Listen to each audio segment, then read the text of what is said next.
샬롬 11월 2일 목요일입니다. 오늘도 하나님의 크신 은혜와 보호하심이 여러분의 삶 가운데 함께 하시길 소망합니다. 이 시간 시편 말씀을 읽고 묵상하며 하나님 앞에서 침묵으로 기도드리겠습니다. 시편 119편 92절에서 93절. 주의 법이 나의 즐거움이 되지 아니하였다면 내가 내 고난 중에 멸망하였으리이다.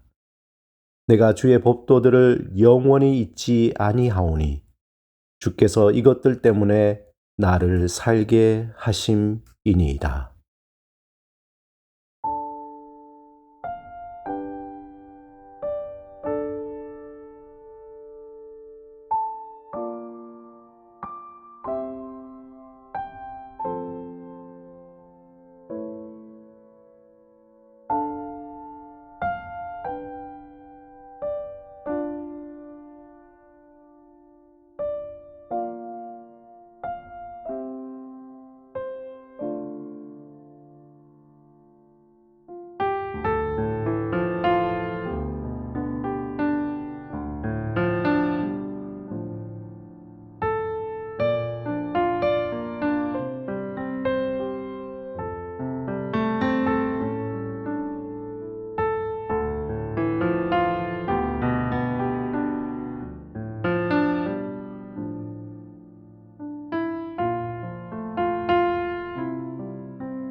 오늘 하나님이 우리에게 주신 말씀은 느헤미야 8장 5절에서 6절입니다.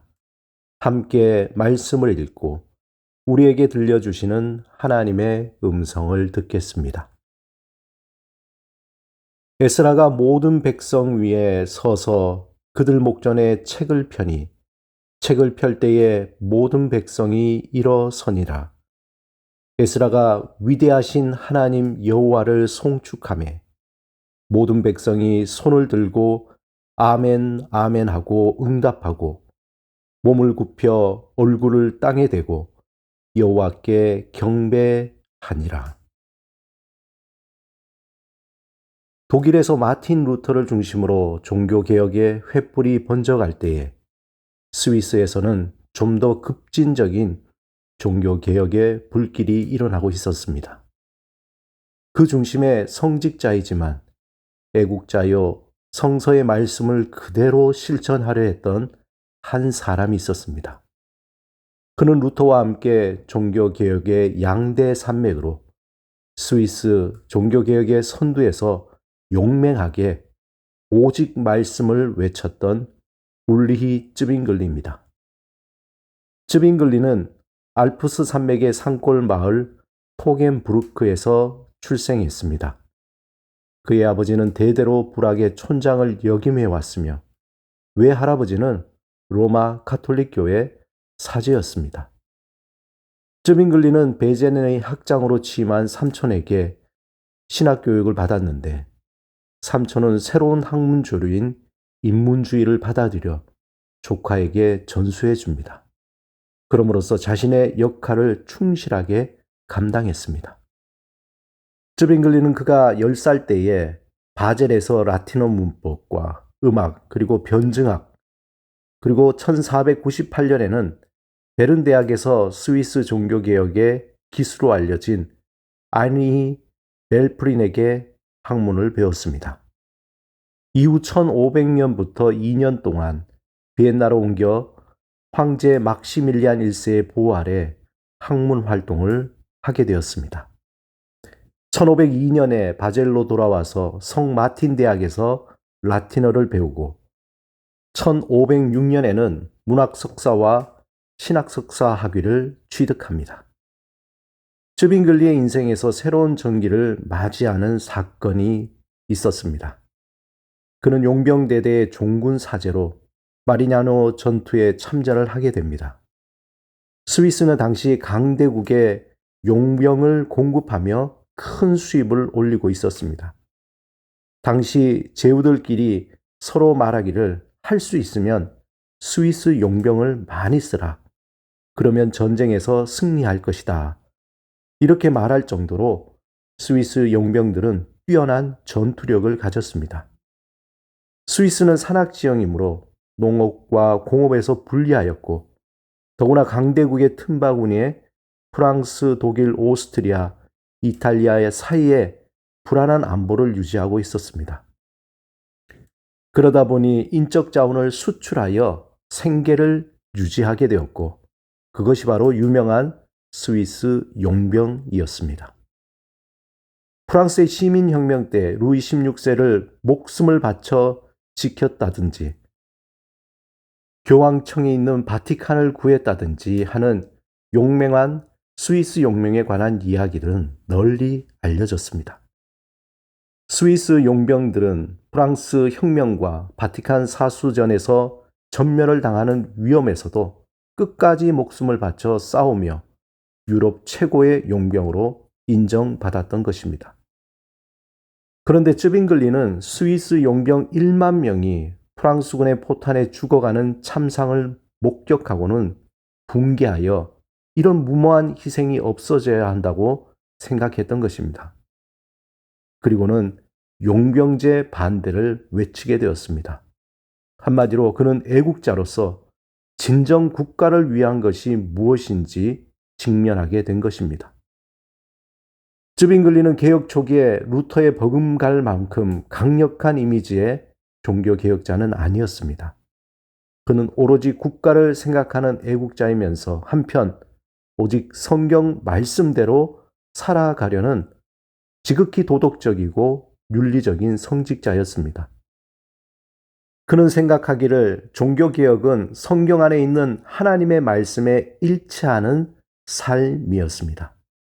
그는 당시 설교가로서 명성을 얻었고 특별히 1519년 1월 1일 설교단에 올라가 신약성경 마태복음을 강해 설교하면서 이전의 전통적인 설교 방식을 버리겠다고 선언했습니다. 인문학과 수사학에 많은 관심을 가졌던 쯔빙글리는 성경의 원어를 한 구절 한 구절 풀어가는 새로운 방식의 설교를 시도한 것입니다. 쯔빙글리는 당시 흑사병으로 죽음의 문턱까지 갔다가 회복되면서 새로운 종교적 체험을 하게 됩니다. 그리고 그는 하나님께 수만 번 이렇게 기도했습니다.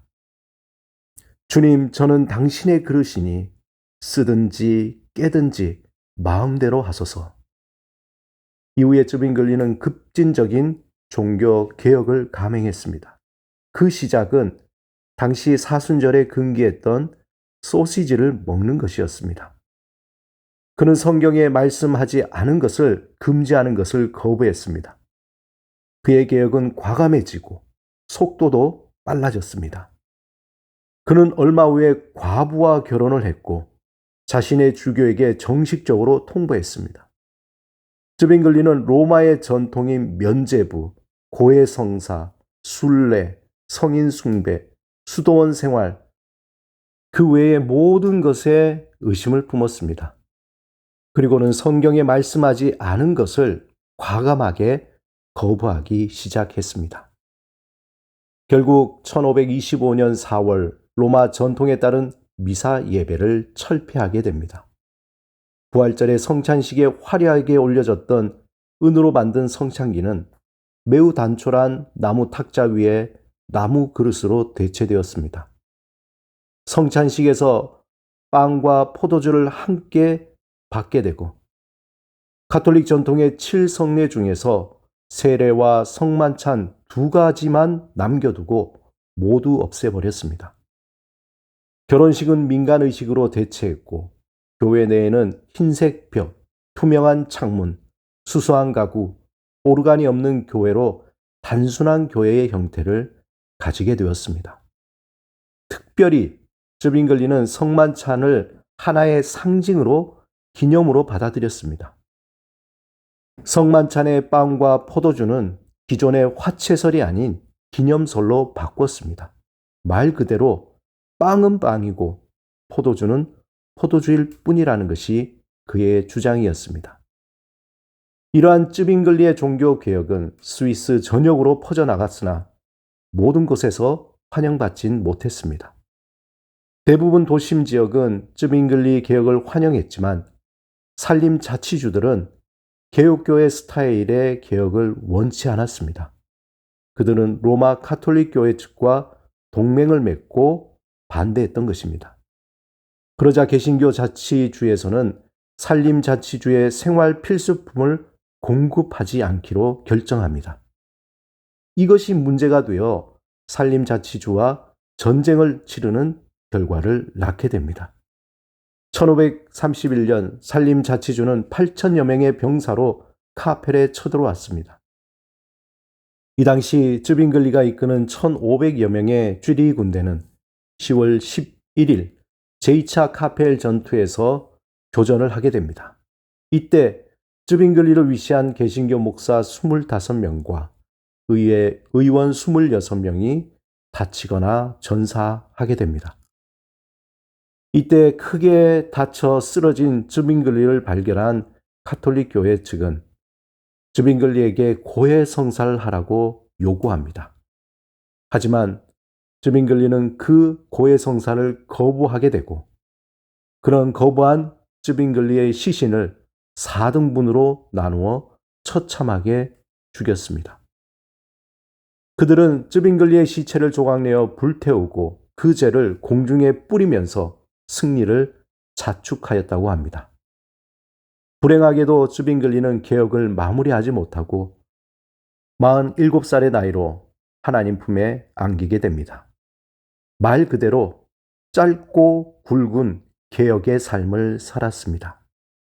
그럼에도 불구하고 쯔빙글리는 47살이라는 인생의 황금기에 죽음으로 인해서 자신이 벌인 많은 사업을 완수하고 개혁을 확고하게 만드는 큰 과업을 쥐리히의 다음 세대 개혁자들에게 넘겨 주었습니다.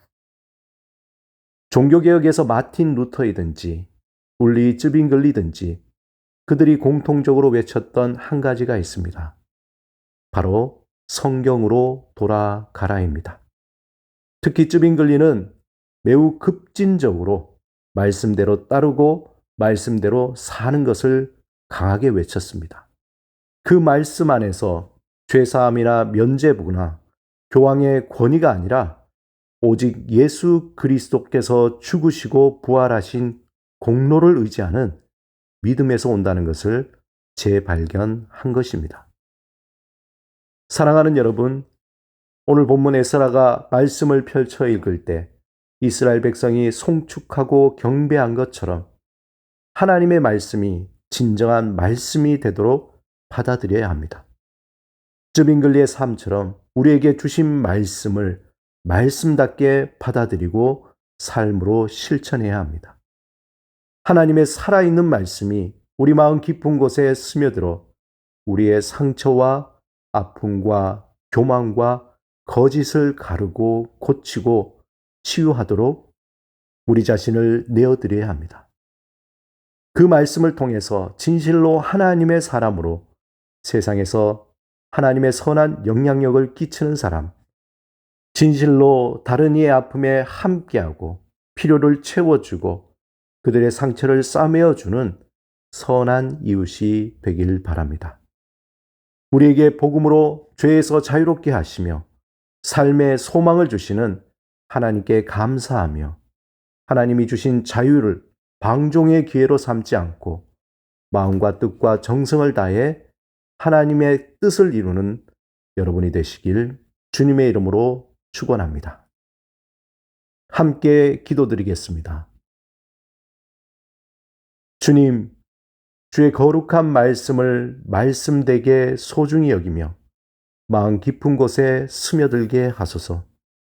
그 말씀이 머리에만 머물지 않고 삶의 자리에서 구체적인 행동으로 실천되게 하소서. 예수 그리스도 이름으로 기도드립니다. 아멘.